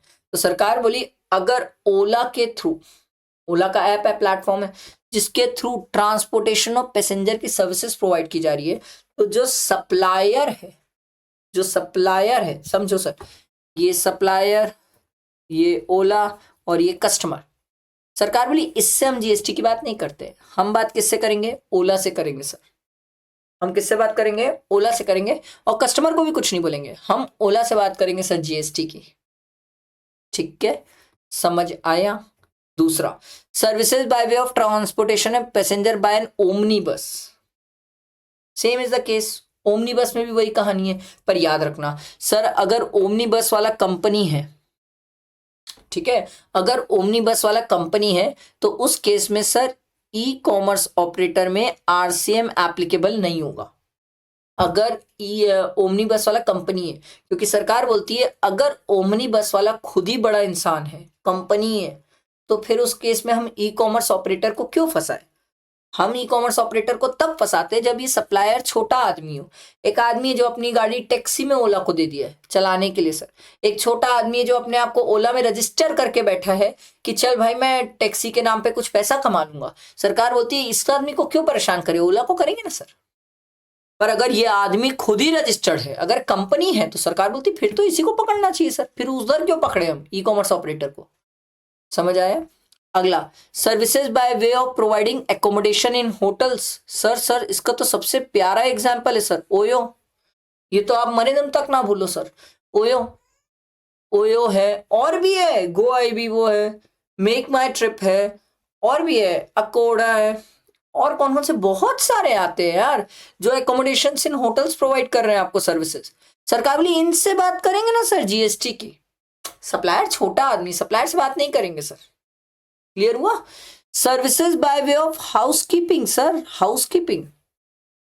सरकार बोली हाउसकीपिंग की सर्विसेज, ये भी आजकल बहुत तेजी से चल रही है हाउसकीपिंग की सर्विसेज। सरकार बोलती भैया जिनके थ्रू ये सर्विसेज हाउसकीपिंग की दी जा रही है, जैसे मैं जहां रायपुर में रहता हूं वहां पर गो मिस्त्री, urban cab, sorry urban company sir, urban company अच्छा एग्जाम्पल है सर हाउसकीपिंग का। तो सरकार बोलती भैया अर्बन कंपनी से बात करेंगे ना, जो आदमी हाउसकीपिंग की सर्विसेज अर्बन कंपनी के थ्रू प्रोवाइड कर रहा है उससे बात नहीं करेंगे, वो तो छोटा आदमी है सप्लायर, अर्बन कंपनी बड़ा है सर। अगला है restaurant services sir, other then services by restaurant eight specified premises. याद है स्पेसिफाइड प्रीमाइसेस सर, जिसका एक दिन का रूम का charges sir 7500 per day per unit से ज्यादा हो सर, या तो वो खुद डिक्लेयर कर दिए कि हम बड़े इंसान हैं, हम छोटे मोटे नहीं है सर, ठीक है, या फिर जिस दिन वो 7500 पर डे पर यूनिट से ज्यादा का चार्ज हो गया उसके 15 डेज के अंदर वो डिक्लेयर कर दिए कि हम बड़े इंसान हैं, वो हम छोटे नहीं है, ठीक है। तो सरकार बोलती है सर देखो छोटे मोटे रेस्टोरेंट सर्विसेज हैं, तो सर सरकार बोलती है छोटा मोटा रेस्टोरेंट वाला है, ई कॉमर्स ऑपरेटर के थ्रू आगे कस्टमर को सर्विसेज प्रोवाइड कर रहा है, सरकार बोली ई कॉमर्स ऑपरेटर से बात करेंगे। बट अगर बड़े बड़े होटल से बड़े बड़े रेस्टोरेंट सर्विसेज बड़े बड़े लोग प्रोवाइड कर रहे हैं, रेडिसन प्रोवाइड कर रहा है, मैं जहाँ रहता हूँ मैरियट प्रोवाइड कर रहा है, ठीक है, बेबीलोन प्रोवाइड कर रहा है मैं जहाँ रहता हूँ, तो सरकार बोली भैया सुनो ये खुद ही बड़े लोग हैं बे, ये ये बहुत बड़े लोग हैं, इनका 7500 से कहीं ज्यादा है sir per day per unit. तो सरकार बोली फिर हम इन्हीं से बात करेंगे ना सर, फिर हम ई कॉमर्स ऑपरेटर को बीच में क्यों लाएंगे सर, क्योंकि ये तो खुद ही बड़े लोग हैं सर। समझ आया? पर ये वाला पॉइंट अमेंड हुआ, अब इसको समझो ये है क्या। Services by local delivery except where the person supplying such services through e commerce operator is liable for registration. Sir ये क्या हो रहा है मैं आपको समझाता हूँ, समझो एक अच्छा एग्जाम्पल समझाता हूं। वर्धमान सर कस्टमर और यहां पर ई कॉमर्स ऑपरेटर, ठीक है, मैं आपको एक अच्छा एकदम मस्त एग्जाम्पल समझाता हूं, ठीक है। कस्टमर नहीं दिखते यार, कस्टमर नहीं मेरी बहन है, ठीक है। अब मान लो वर्धमान सर के पास, या कस्टमर भी ले सकते हैं, मजा आएगा, कस्टमर ले लेते हैं सर, थोड़ा प्रैक्टिकली कनेक्ट कर लोगे। सर वर्धमान सर फ्रिज बेचते हैं, ठीक है, फ्रिज एसी टीवी वगैरह बेचते हैं सर, ठीक है। अब वर्धमान सर को ये फ्रिज एसी टीवी वगैरह कस्टमर तक पहुंचाना है, तो मैं कस्टमर को बोला अपनी गाड़ी में ले जा, बोले पागल हो फ्रिज को कैसे लेके जाऊंगा। वो कस्टमर बोला भैया आप कुछ करो ना, आपके पास कोई गाड़ी, मैं बोला मेरे पास कुछ नहीं है ट्रांसपोर्ट वगैरह का, बोले ऐसे मत करो अगली बार नहीं आऊंगा, मैं बोला रुक मैं तेले जुगाड़ता हूँ। तो वर्धमान सर क्या किए, एक ई कॉमर्स ऑपरेटर है, ठीक है, मैं जहाँ रहता हूँ एक ई कॉमर्स ऑपरेटर है सर, पिकअप एंड पार्सल करके, ठीक है, पिकअप एंड पार्सल करके है, ये ई कॉमर्स ऑपरेटर है, लॉजिस्टिक वाले लोग हैं। इनको आप कोई भी सामान दो, ये सामान क्या करते हैं जाके कस्टमर तक पहुंचा देते हैं, ठीक है। ये ई कॉमर्स ऑपरेटर हैं, इनके ऐप में जाओ, अपना सामान का डायमेंशन वगैरह सब डिटेल्स डालो, ये क्या करेंगे आपसे सामान लेंगे और जहां आप बोलोगे कस्टमर के पास पहुंचा देंगे। क्लियर है? तो एक स्टूडेंट मेरे को बोला वाह सर ये तो जीटीए हो गया, मैं बोला नहीं पढ़ ही नहीं रहे यार तू भाई, ये देख local delivery supply by way of local delivery sir, ये जीटीए वाला नहीं है सर, ये कंसाइनमेंट नोट इशू नहीं करता है, ये छोटा आदमी है सर, जीटीए वाला नहीं है, छोटा आदमी है, ठीक है, जीटीए वाला नहीं है, जीटीए वाला तो कंसाइनमेंट नोट इशू करता है सर। आप यहाँ पर लोकल डिलीवरी करवा रहे हो सर, और लोकल डिलीवरी किसी ऐप के थ्रू करवा रहे हो सर, ठीक है। ये ऐप का काम ही यही है कि सर वो क्या करते हैं गुड्स इधर से उधर शिफ्ट करते हैं, ट्रांसफर करते हैं सर। Crystal clear? अब ध्यान से सुनना, बहुत ध्यान से सुनना, बहुत ध्यान से सुनना। इन्होंने क्या बोला, services by way of local delivery. Sir Vardhaman sir Raipur के, कस्टमर भी रायपुर का, local delivery sir, where the person supplying such services through e commerce operator. कौन सप्लाई कर रहे हैं? वर्धमान सर सप्लायर है सर, और ये रेसिपिएंट है सर। क्लियर है? ठीक। तो वर्धमान सर खुद जीएसटी में रजिस्टर्ड नहीं है, खुद वर्धमान सर छोटे इंसान है, और वो किसी पिकअप एंड पार्सल वाले को, लॉजिस्टिक वाले को बोले कि भाई मेरे कस्टमर तक पहुंचा दे ये सामान, तो सरकार बोली ये ई कॉमर्स ऑपरेटर से हम जीएसटी में आरसीएम में बात करेंगे सर। समझ आई बात? वर्धमान सर को नहीं पकड़ेंगे क्योंकि वर्धमान सर खुद जीएसटी में रजिस्टर्ड नहीं है, छोटे हैं। ये सरकार ने क्यों किया इसको समझो सर, क्योंकि आज इंडिया में हो ये रहा है कि सर ऐसे बहुत सारे लॉजिस्टिक वाले लोग हैं, बहुत सारे पिकअप एंड पार्सल वाले लोग हैं जो क्या करते हैं, एक पर सप्लायर से गुड्स लेते हैं और कहीं और जाके डिलीवर कर देते हैं, बीच में अपना कमीशन या चार्जेस जो रहता है वो ले लेते हैं सर। ये बहुत तेजी से चल रहा है, ये बहुत तेजी से चल रहा है। होता ये था कि पहले ये ना इतना ज़्यादा जो होता था वो ऑफलाइन होता था, आजकल ना ज़्यादातर ऐप बेस्ड होने लग गया सर, ई कॉमर्स प्लेटफॉर्म के थ्रू होने लग गया। पहले इतना प्लेटफॉर्म के थ्रू नहीं होता था, वो आजकल प्रॉपर प्लेटफॉर्म के थ्रू हो रहा है।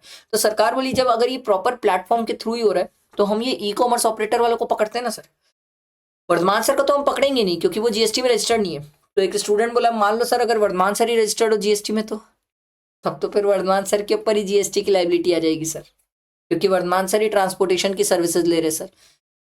आ रही है बात समझ, बैठा दिमाग में।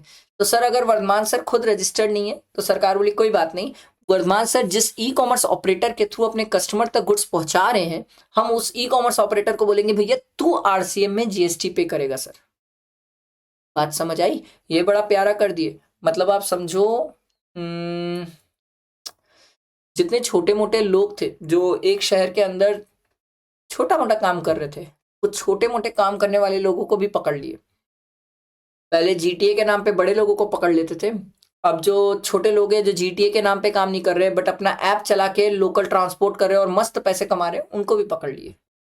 मैं आपको बता रहा हूँ ब्लिंकिट और एक दो और ऐप भी है जो ये काम करते हैं, आपके छोटे मोटे गुड्स आपसे पिकअप करके कस्टमर तक ड्रॉप कर देंगे सर। तो आपको अपने गुड्स का डायमेंशन वगैरह डिटेल्स वगैरह प्रोवाइड करना होता है, ब्लिंकिट वगैरह कस्टमर के पास पहुंचा देते हैं गुड्स। और ब्लिंकिट वाला ई कॉमर्स ऑपरेटर भी है सर का बोली, इससे हम जीएसटी की बातें करेंगे। समझ आया? तो ये जो नोटिफाइड सर्विसेज है, इन नोटिफाइड सर्विसेज के केस में कौन पे करेगा सर? ई कॉमर्स ऑपरेटर पे करेगा। क्लियर हुआ ये सबको? ये अमेंडमेंट था सर, मेरे हिसाब से ये ध्यान रखने वाली बात थी सर। आईजीएसटी में तो एक ही कहानी है सर, आईजीएसटी में तो एक ही कहानी है सर, एक ही है कि सर रिवर्स चार्ज एक ही केस में इन्होंने बोला सर, जहां पर जो पर्सन सप्लाई कर रहा है, देखो any services supplied bye any person who is located in a non taxable territory, India के बाहर से कोई इंडिया में सर्विसेज प्रोवाइड कर रहा है to any person other than non taxable online recipient. Sir India वाला टैक्सेबल बंदा होना चाहिए सर। क्यों? अबे अगर इंडिया वाला टैक्सेबल ही नहीं रहेगा तो आरसीएम में जीएसटी कैसे लोगे सर?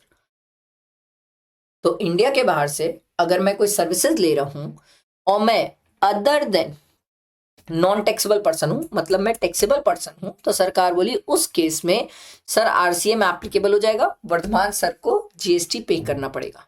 बहुत आसान तरीके से मैं आपको बताता हूं सर। मान लो दुबई में, ध्यान से सुनना, दुबई में मेरा भाई बैठा है, मुझ पे डिपेंडेंट है, ठीक है सर? थोड़ा सा याद आ रहा है import of service.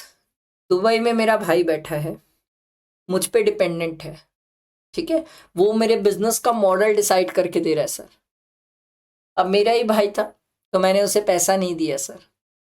Import of service, specified recipient, ठीक, मतलब रेसिपिएंट हो गया, ये रिलेटेड पर्सन हो गया, इन द कोर्स और furtherance of business without consideration. Sir क्या जीएसटी है? हाँ सर टैक्सेबल है। टैक्सेबल कैसे है सर? आरसीएम में टैक्सेबल है, वर्धमान सर को पे करना पड़ेगा, भाई तो मेरा दुबई में है सर। समझ आई बात? ये आपको अच्छे लाइव एग्जांपल से समझाया। Import of service, related person, in the course और furtherance of business without consideration. तो सर आरसीएम में वर्धमान सर को पे करना पड़ेगा। एक स्टूडेंट बोला सर अगर कंसिडरेशन हुआ तो, भाई कंसिडरेशन हुआ तो लड़ाई नहीं है, वो तो वैसे भी जीएसटी है और उसमें भी आरसीएम है, ठीक है। कंसिडरेशन हो ना हो, नहीं होता कंसिडरेशन तो हमें रिलेटेड पर्सन और इन the course of furtherance of business भी देखना पड़ता है। आई बात समझ? बैठा दिमाग में? ये मैंने आपको आरसीएम बहुत अच्छे से समझाने की कोशिश की है। आरसीएम मैंने क्लियर किया, अभी मैं एग्जामिशन से कनेक्ट नहीं किया, मैंने ये बोला ही नहीं कि मैंने एग्जामिशन से कनेक्ट किया है। मेरा वादा है मैं एग्जामिशन से कनेक्ट करूंगा और बहुत अच्छे से कनेक्ट करूंगा, बट पहले आप आरसीएम अच्छे से रट लो। आरसीएम दिमाग में बैठ जाएगा तो एग्जामिशन से कनेक्ट करने में मजा आएगा, ठीक है। तो ये मैंने आपको आरसीएम वाला पार्ट तो पूरा करवा दिया, अब बचा है कंपोजिशन स्कीम वाला बात, ठीक है। चलो ध्यान दो, देखो कंपोजिशन स्कीम मेरे हिसाब से एज कंपेयर क्वाइट इजी होती है, इसमें इतना टिपिकलिटीज नहीं होती, टिपिकल कहीं फंसता नहीं है स्टूडेंट। कंपोजिशन स्कीम में सेक्शन 10(1), 10(2) और 10(2)A है, ये तीन सेक्शन में कंपोजिशन स्कीम खत्म होता है, जिसमें 10(1) एंड 10(2) साथ में और 2A एक और सेक्शन है जो अपन पढ़ेंगे जिसको प्रिजम्पटिव भी बोला जाता है, ठीक है। तो सेक्शन 10 कंपोजिशन स्कीम, पहले तो ये समझो ये है क्या।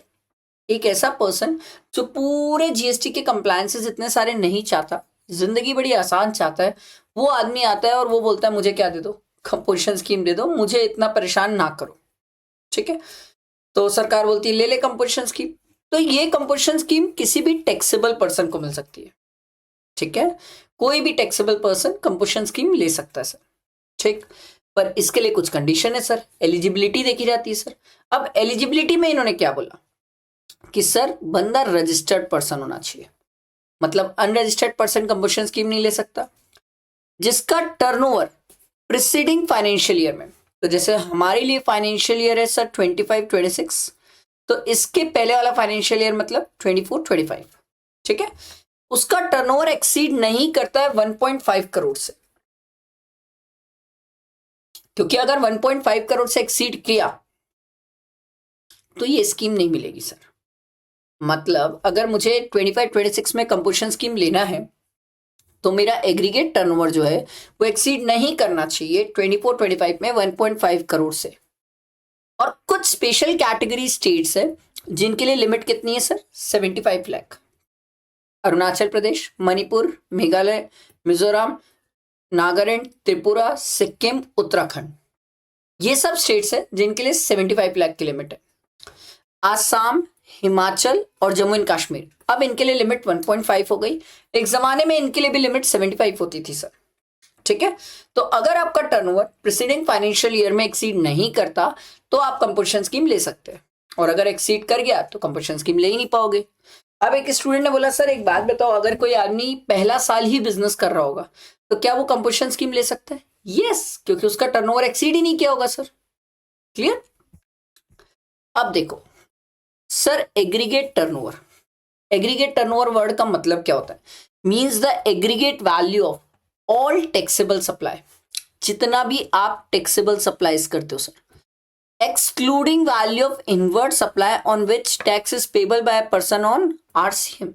मतलब जो टैक्स आप आरसीएम में पे करते हो वो आपका टैक्सेबल सप्लाई में नहीं आएगा, वो सर एग्रीगेट टर्नओवर में नहीं आएगा। ये आपका इनवर्ड वाला आरसीएम है। सर क्या होता है इनवर्ड वाला आरसीएम? इनवर्ड वाला आरसीएम वो होता है जहां पर रिवर्स चार्ज में मैं जीएसटी पे करता हूं। आउटवर्ड वाला आरसीएम क्या होता है? मैंने किसी को सप्लाई किया और सामने वाला आरसीएम में पे कर रहा है। आउटवर्ड वाला आरसीएम आएगा, ठीक है, यहां लिख देता हूं, आउटवर्ड वाला आरसीएम आएगा, इनवर्ड वाला आरसीएम नहीं आएगा। क्लियर? एग्जेम्प्ट सप्लाई आएगा। एग्जेम्प्ट मतलब क्या होता है सर? सर क्या नॉन टैक्सेबल भी आ जाता है? हाँ सर, एग्जाम में नॉन टैक्सेबल भी आता है, ध्यान रखिएगा सर, एग्जाम में नॉन टैक्सेबल भी आता है। ठीक है, तो एग्जाम सप्लाई आ जाएगा, पर एक एग्जाम सप्लाई है जो नहीं आएगा। कौन सा sir? Value of exempt supply by way of service of, by way of extending loan, deposit, advances so far consideration is represented by way of interest और डिस्काउंट, ये नहीं आता। सर क्या ये सर्विसेज एग्जेम्प्ट होती है? हाँ सर, जब मैं आपको एग्जेम्पशन पढ़ाऊंगा तो ये वाली एग्जेम्पशन पढ़ाऊंगा। तो इन्होंने स्पेसिफिकली लिखा है कि सर हम, आप पूरी एग्जेम्प्ट सप्लाई, जितनी भी एग्जेम्प्ट सप्लाई सबको ले लो, बस एक्सक्लूडिंग ये वाली एग्जेम्प्ट सप्लाई को मत लेना एग्रीगेट टर्नओवर में। क्लियर? अच्छा, एग्जेम्प्ट मतलब नॉन टैक्सेबल भी, नॉन टैक्सेबल मतलब दारू भी आएगा सर। ठीक है, दारू भी।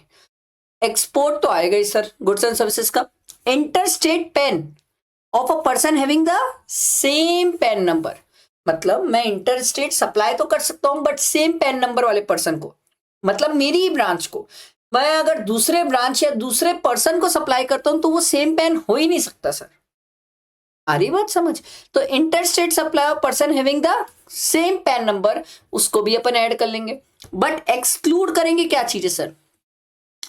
जीएसटी के टैक्सेस एक्सक्लूड करेंगे sir, CGST, SGST, UTGST, IGST, and GST compensation cess. समझ आया? तो ये हमारा एग्रीगेट टर्नओवर होगा। सर हम क्यों मेहनत कर रहे हैं? क्योंकि जब तक आप एग्रीगेट टर्नओवर नहीं निकालोगे सर, टैक्स कैसे निकालोगे? आप कैसे पता करोगे कि आप कंपोजिशन स्कीम ले सकते हो कि नहीं ले सकते हो? क्योंकि अगर आपका एग्रीगेट टर्नओवर एक्सीड नहीं किया तभी तो आप कंपोजिशन स्कीम ले पाओगे, और अगर एक्सीड कर गया तो वैसे भी नहीं ले पाओगे सर। बात समझ आई? क्लियर हुई? बैठा दिमाग में? आओ सर। अब सर ये कंपोजिशन स्कीम किसको मिलती है सर? सर 3 लोग है सर, मैन्युफैक्चरर है, रेस्टोरेंट वाले हैं और अदर सप्लायर है। सर अदर सप्लायर ऐसे तो स्पेसिफिकली कुछ बोला नहीं है, बट हम जनरली अदर सप्लायर में ट्रेडर को डाल लेते हैं सर। ठीक है, तो मैन्युफैक्चरर आ जाते हैं सर, क्या देते हैं इन लोग? 1% of the turnover, 1% of the turnover, उनका जितना भी टर्नओवर होता है उसका 1%। कंपोजिशन स्कीम वाला इंटर स्टेट सप्लाई नहीं कर सकता, डिफरेंट पैन नंबर पे, सेम पैन नंबर पे कर सकता है। तो सर जितना भी वो अपने स्टेट में सप्लाई किया होगा उसका 1%, अगर मैन्युफैक्चरर है तो। रेस्टोरेंट वाला है तो 5%, और अगर अदर सप्लायर है जैसे कि ट्रेडर हो तो 1% of the turnover of taxable supply of goods. Sir तो यहां वाले टर्नओवर और यहां वाले टर्नओवर सर दोनों में एग्जेम्प्ट वाला भी आता है। हाँ मेरे भाई, हाँ सर यहाँ एग्जेम्प्ट वाला भी आता है। अब बोलोगे सर मतलब एग्जेम्प्ट वाला भी 1% हमें देना पड़ जाता है टैक्स? हाँ सर, अगर आप मैन्युफैक्चरर हो और कुछ एग्जेम्प्ट सप्लाई कर रहे हो तो उसका भी 1% देना पड़ जाएगा, रेस्टोरेंट वाले को भी देना पड़ जाएगा, पर ट्रेडर बच जाएगा भाई साहब। ट्रेडर बोलेगा लड़ो सालो मरो, मेरे को तो सिर्फ जो टैक्सेबल सप्लाई करता हूं उसी का 1% मुझे टैक्स देना पड़ता है, जो टैक्सेबल सप्लाई भी नहीं करता उसका मेरे को देना भी नहीं पड़ता। समझ आई बात? बैठा दिमाग में? क्लियर हुआ? अब ध्यान से सुनना, ये तो नॉर्मल सी बात है, अभी ध्यान से सुनना, बहुत सारी चीजें सिखानी है।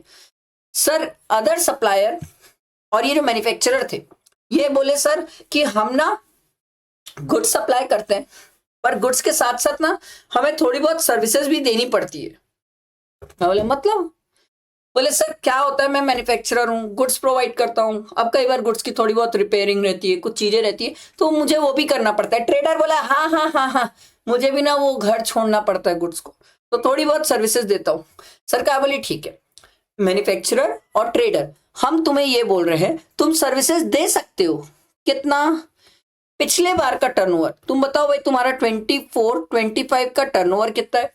मैं बोला भाई मान लो 1.2 CR, तो बोले इसका 10% मतलब 12 लाख और 5 लाख, 12 लाख और 5 लाख, दोनों में विच एवर इज लोअर कि हायर?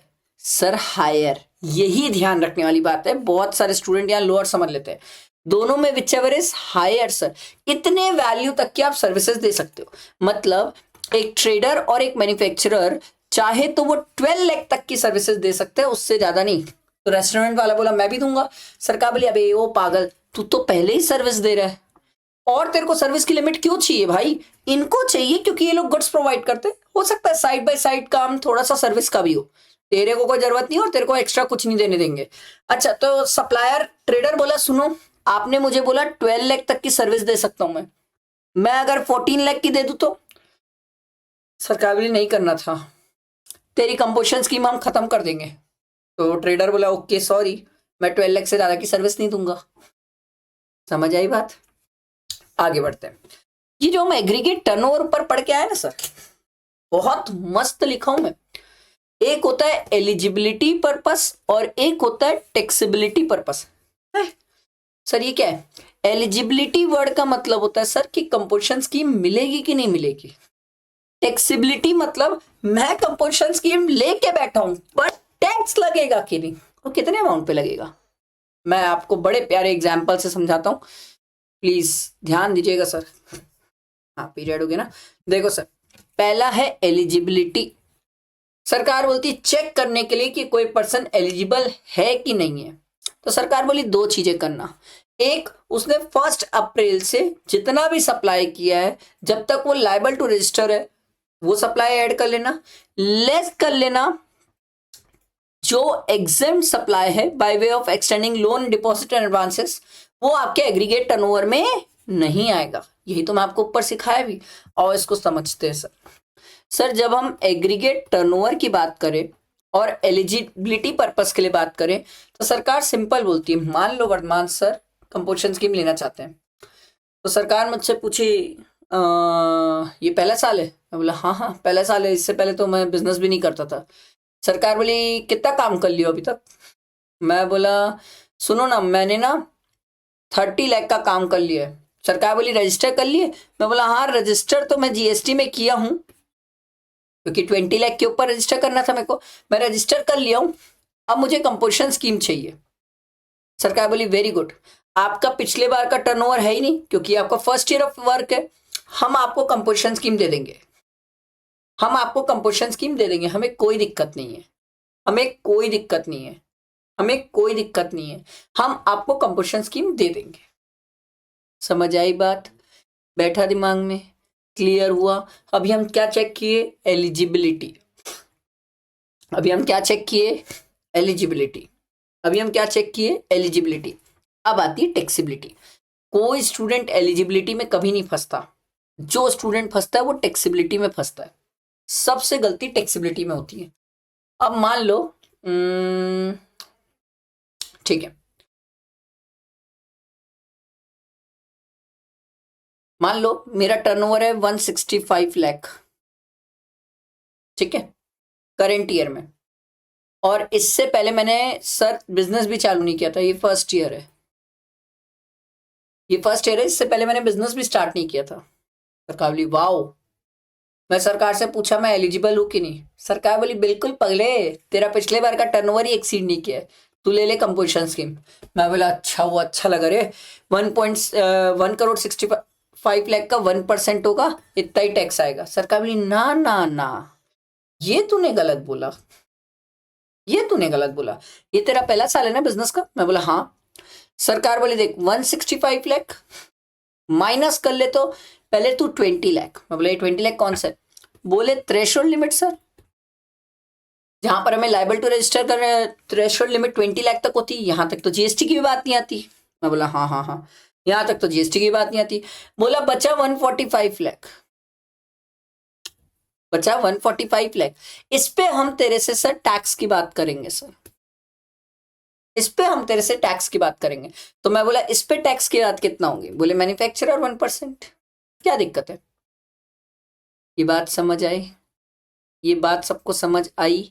यहाँ पर बहुत सारे स्टूडेंट गड़बड़ करते हैं। स्टूडेंट क्या करते हैं, ये थ्रेशोल्ड लिमिट यूज करना भूल जाते हैं। स्टूडेंट सीधा सीधा क्या करते हैं, मैं आपको बता रहा हूँ, 150 लाख इसका 1% करते हैं, और 15 लाख इसका 18% करते हैं। ये कब होगा पता है? जब लास्ट ईयर अगर मैं रजिस्टर्ड हूं, अगर लास्ट ईयर में रजिस्टर्ड हूं तो ये आप सही कर रहे हो सर। अगर आप लास्ट ईयर रजिस्टर्ड और इस बार टर्नओवर आपका 165 लाख हो गया तो करंट ईयर में आपको कंपोजिशन स्कीम मिलेगी, क्यों नहीं मिलेगी भाई? तो सर आप एक बात ये बताओ, 24-25 में आप रजिस्टर्ड हुए सर, 25-26 में आपका टर्नओवर इतना हो गया सर, सर 26-27 में कंपोजिशन स्कीम मिलेगी? नो सर, मेरा टर्नओवर 165 लाख हो चुका है, अगले साल कंपोजिशन स्कीम ही नहीं मिलेगी, एलिजिबल ही नहीं हूं मैं। बात समझ आई? ये दो सिनेरियोस है जो बहुत इंपॉर्टेंट था।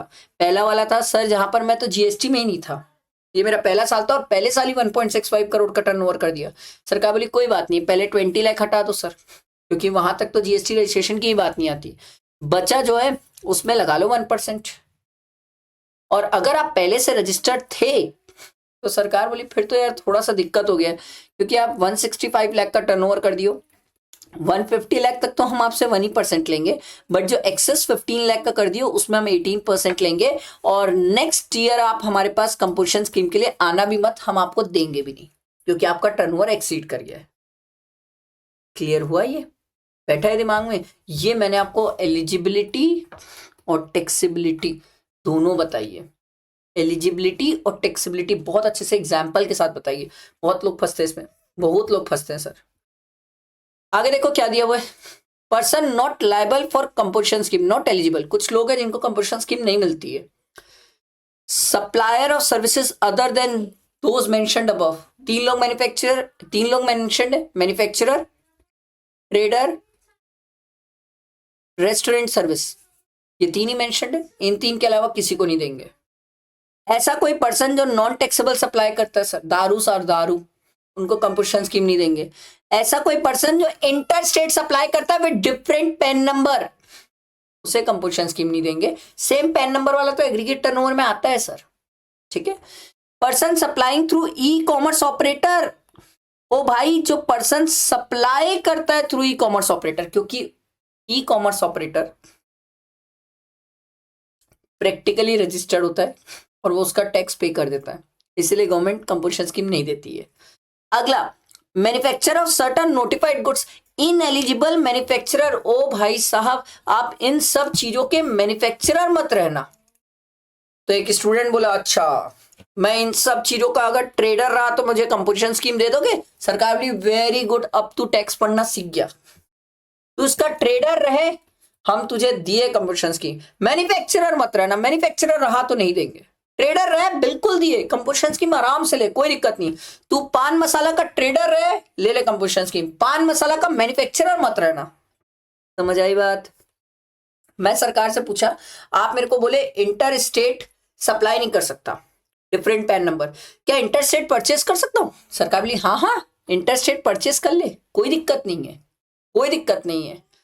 और जो आप ये लिमिट देखते हो 1.5 करोड़ और 75 लाख, ये पूरे सेम पैन नंबर में जितने काम करे मिला के एग्रीगेट देखी जाती है सर। ठीक है, कंपोजिशन का टैक्स आप सामने वाले से कलेक्ट नहीं कर सकते, आपको अपने जेब से देना पड़ता है सर। क्रेडिट तो भूल जाओ सर, क्रेडिट तो भूल जाओ सर। और composition scheme not applicable for tax payable under RCM, मतलब आरसीएम का जो परसेंट है वो आरसीएम की लाइबिलिटी को पे करने के लिए यूज होगा, आरसीएम वाली लाइबिलिटी के लिए 1% मत लगा देना मेरे भाई। जीटीए वाला ले ले एग्जांपल, जीटीए में 5% में आरसीएम पे करना होता है ना, तो जीटीए वाली सर्विस में 1% मत लगा देना, 5% ही लगेगा, 5% में आरसीएम पे करना होगा। ये 1% मत कर देना, बोला मैं कंपोजिशन स्कीम वाला मैं 1% करूंगा, नहीं, सरकार बोली आरसीएम का जो अपना है परसेंटेज, वो आरसीएम का परसेंटेज आरसीएम वाला ही लगेगा, 1% नहीं लगा सकता। सामने वाला कस्टमर क्रेडिट तो ले ही नहीं सकता सर। समझ आई बात? अब आते हैं सर ये सर्विस वालों के लिए 10(2) है, इनको सरकार बोली भाई सुनो, तुम्हारे लिए एग्रीगेट टर्नओवर का मतलब वही है, एलिजिबिलिटी का मतलब वही है, टैक्सेबिलिटी का मतलब वही है, सब कुछ सेम है, बस थोड़ा सा चेंजेस है सर। तुम्हें 6% देना है, और तुम्हारे लिए जो लिमिट है सर, सर्विस वाले हो ना सर, 50 लाख की लिमिट है sir. Aggregate turnover preceding financial year में 50 लाख से एक्सीड नहीं होना चाहिए सर। 50 लाख से ऊपर गया तो तुम कंपोजिशन स्कीम से बाहर हो जाओगे सर, और प्यार से प्रिजम्पटिव बोल लो सर। समझ आई कहानी? बैठा दिमाग में? तो एक स्टूडेंट बोला सर क्या मैं दोनों स्कीम साथ में ले सकता हूं? नहीं, या तो 10(1) 10(2) ले लोगे, या तो 10(2)A ले लोगे, दोनों एक साथ नहीं ले सकते। क्रिस्टल क्लियर है सर, एकदम क्रिस्टल क्लियर है, एकदम क्रिस्टल क्लियर है सर। सर्विसेज के केस में भी इंटर स्टेट परचेज कर सकता हूं, हाँ, इंटर स्टेट सप्लाई नहीं कर सकते। सब कहानियां सेम है, वही है जो ऊपर पढ़ के आए हो।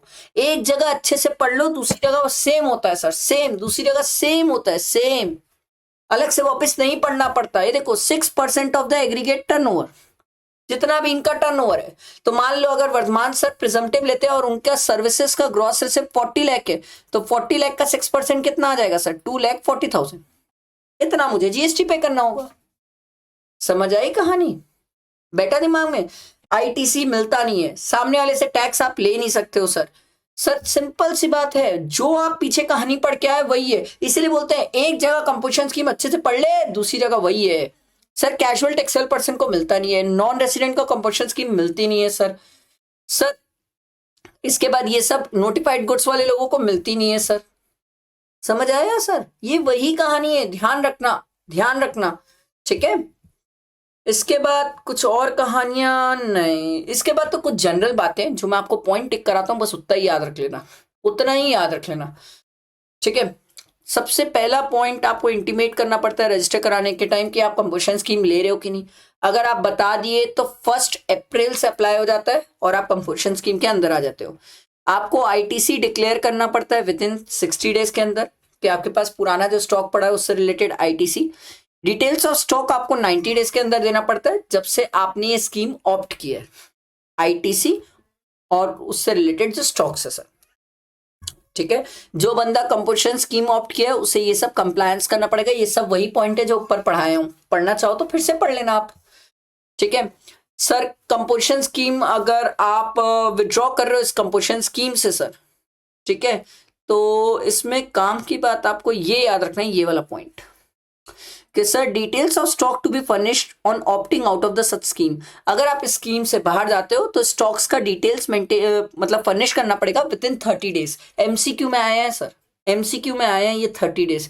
ये सब नहीं आता, ये सब नहीं आता, ये आया है भैया 30 डेज, ध्यान रखना सर, ठीक है। और कंपोजिशन स्कीम या प्रिजम्पटिव वाले लोगों को सरकार ने बोला तुम साल में एक ही रिटर्न डालोगे जीएसटीआर 4, वो भी डेट हमने चेंज कर दी है। पुरानी 30 अप्रैल पड़े थे स्टूडेंट, अभी 30 जून है sir of the succeeding financial year. तो भैया मेरा फाइनेंशियल ईयर 25-26, मेरे को सरकार बोली 30 जून 2026 तक तुम फाइल कर दो जीएसटीआर 4। अच्छा, इनको पेमेंट क्वार्टरली करना पड़ता है। जीएसटी पीएम CMP 08 फाइल करते हैं of 18th of the month succeeding such quarter. तो अप्रैल मई जून का 18th जुलाई को इन्हें पेमेंट करना पड़ता है सर। समझ आया? बेटा दिमाग। कंपोजिशन स्कीम बहुत इजी है, सही में सीरियसली बहुत इजी है कंपोजिशन स्कीम। इसीलिए इससे कोई लमसम बड़ा क्वेश्चन नहीं आता अलग से। रिवर्स चार्ज से आता है, कंपोजिशन स्कीम से नहीं आता है यार, बहुत इजी होता है composition scheme. I hope clear हुआ होगा। ये हमने चार्ज और कंपोजिशन चैप्टर खत्म किया। अभी बहुत सारे चैप्टर्स पढ़ना है साथ में, प्लेस ऑफ सप्लाई पढ़ना है, फिर एग्जेम्पशन है, फिर टाइम वैल्यू, बहुत सारी चीजें सब साथ बैठ के रिवाइज करना है। बहुत लंबा सफर है, साथ चलेंगे, मजा आएगा सर। तो मेरे साथ बैठो, रिवाइज करो, कोई डाउट दिक्कत आए मुझसे पूछो। ये कॉम्पैक्ट मैंने सर ड्राइव में शेयर किया हुआ है, वहां से सब एक्सेस कर सकते हो। बस अच्छे से बैठ के पढ़ो, ठीक है। और जितने ट्रिकी पॉइंट्स है जिनसे फंसते हो ना, वादा है मेरा उनकी वीडियोस में लेके आऊंगा, और इतनी परफेक्ट वीडियोस रहेगी कि मजा आ जाएगा उन नोट्स के साथ। पर पहले एक बार बेस अपना अच्छा करो, ठीक है, बेस अपना स्ट्रांग रखो सर, ठीक। चलो, थैंक यू।